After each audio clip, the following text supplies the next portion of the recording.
A lot of things happened. I mean, security-wise from your state recently, and people are having different views concerning the recent occurrences. In your perception, as a senator from that place one time before, and who is grassroots as it were, what exactly is happening in Kaduna State? Well, in the last 15 years, the northern part of Nigeria has come under sustained attacks by all sorts of terrorist groups. In the northeastern part of Nigeria, the Boko Haram and ISWAP has consistently launched attacks against villages and parts of the cities. In the process, many people lost their lives, thousands get injured. In the northwest, later, bandits that are simply criminal gangs organize themselves, launching attacks against farmers, against schools, against residential areas, and kidnapping people for ransom. The reality of these activities is that it has destroyed the socio-economic activities of our own part of the country. It has destroyed education. It has also made it impossible for farmers to produce crops, goods, produce from their farms. We have cases where in some villages, they pay levies to terrorists for them to be able to access their farms. We have cases where by terrorists impose fines on villagers for them to live in peace. Now, what has happened in Kaduna in the last few days was simply a continuation of such attacks being launched by terror groups against our educational facilities. What we should recall is what happened before then. President Muhammadu Buhari's administration had failed to prosecute its mandates in exterminating terrorists and restoring peace and order in most parts of northern Nigeria. We now know of a school, primary school, secondary school in Kuriga, Chikun local government, Kaduna State, that was attacked. But we have a compendium of these attacks. Government Girls Secondary School, Chibok, in Borno State, was attacked. Government Girls Secondary School, Dapchi, was attacked. We have had attack on government secondary school in Gangara, Katsina State. There was attack in government girls schools in Jangibi, Zamfara State. There was attack in Federal Government Girls College in Yauri, where young girls were abducted and they remained in captivity for over 2 years. There was attack on Federal School of Forestry, Kaduna, where over 200 students were kidnapped and ransom was paid by their parents. We have had attack on Bethel Baptist High School in Kaduna, where the same number of students were attacked. We had attack on College of Education, Gidanware. We had attack on Kaduna State Polytechnic. There was attack on Greenfield University, which was a university located in outskirts of Kaduna. Students were killed and then many were taken as captives. There was attack in Government Science College, Kagara in Niger State, which was my alma mater. There was attack on Sangaya School in Tegina in Niger State. So these are some of the attacks that was experienced, not even including that of Dusama in Katsina State. Now, the aim of the terrorists when they attack schools specifically is to extort the maximum ransom from the government, knowing fully that when they attack schools, there will be public pressure on the government to bow to them and negotiate. And from then, they get huge sum of money. The dilemma of the Nigerian state when this kidnapping happens is that they have two options. One is to locate where hostages are kept and launch a commando attack to rescue them, but it comes to consequences. And second one is to negotiate and part with huge sum of money to rescue these hostages. And the danger of it is that this money will be used to purchase more weapons, and that will also put other schools in jeopardy and the line of danger from the side of security agencies.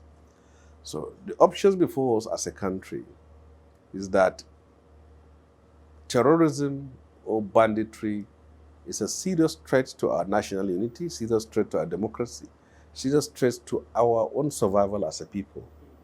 It's important that the nation unite to give all the necessary support to tackle this menace. You can see how terrorists have invaded villages in Plateau State, kill people, and they do that in Benue State. So this is the kind of problem we face. You can't have any socio-economic development if you don't have security. These ungoverned spaces where these terrorists operate are the weakest point in our country, and they have to be addressed. One thing we should understand is that you can't end terror within 24 hours. Pakistan has been fighting terror for decades. Somalia has been fighting terror for decades. Algeria has been fighting terror for decades. In the West African sovereignty, our neighbors from Cameroon, Chad, Burkina Faso, Niger, and Mali, they are all fighting terrorism. So this is the challenge and the evil of our time to which we need to unite and confront. The most serious problem out of this is that many parents are not willing to send their children to school because of these terrorists. Many people are not prepared to go to their farms because of terrorists.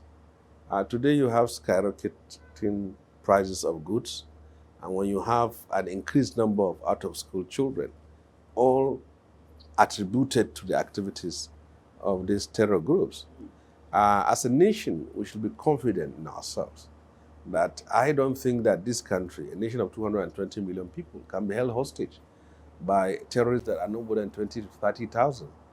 A serious issue like this and a challenging moment in our history needs unity, needs coordination, needs solidarity for us to be able to contain or exterminate it, because it poses a serious existential danger to our people, to our country, and to our future. Now, before I let you go on this side, now this issue of many people are saying that even the local there's this local support. I mean, like from the traditional rulers in some of these communities, that they need to help more.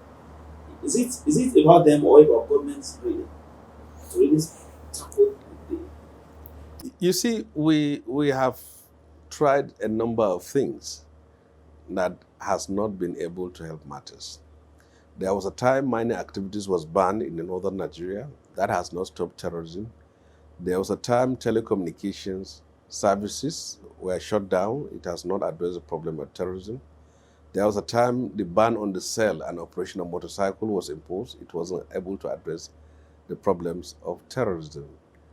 Now, what will solve this problem is the use of technology and human intelligence. We need to use the locals to give relevant information about the activities of these terrorists, their movements, so that that will help security agencies to be able to tackle. We need to use technology. Northern Nigeria is basically lies on the savannah geographical belt. We don't have such forest where you can hide 100 or 200 hostages without being detected. So deploying technology is very important.